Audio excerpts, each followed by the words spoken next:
One of the biggest traps in conspiracy thinking is the echo chamber.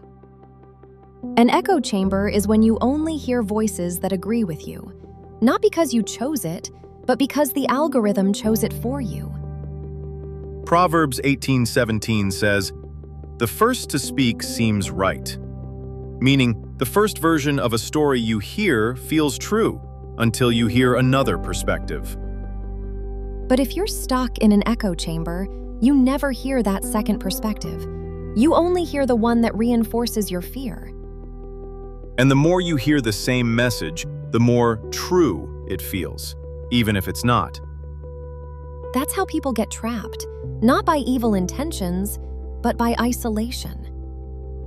When you only follow people who think like you, talk like you, and fear what you fear, your world gets smaller. And your confidence gets bigger, not because you're right, but because you're surrounded by agreement. Agreement is not accuracy. Volume is not truth. Repetition is not revelation.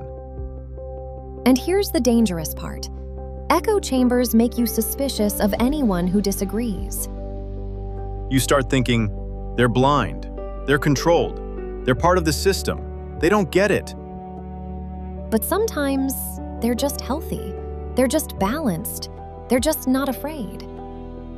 Echo chambers create false certainty. They make you feel like everyone knows this, when really, it's just the same 5 voices repeating the same message. And the more isolated you become, the more extreme your thoughts feel. Not because they're true, but because they're unchallenged. God designed us for community, for counsel, for accountability, for iron sharpening iron. Not for isolation, not for suspicion, not for digital caves where fear grows unchecked. A sound mind needs multiple witnesses, multiple perspectives, multiple voices of wisdom.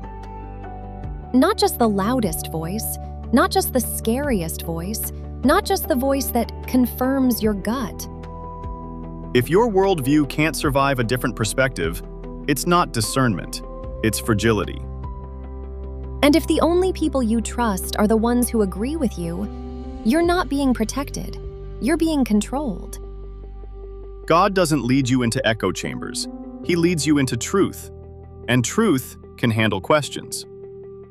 Truth can handle disagreement. Truth can handle community. Truth can handle light. So if you've been stuck in an echo chamber, God isn't shaming you, He's inviting you out. Out of isolation, out of fear, out of false certainty. And back into wisdom, back into balance, back into a sound mind.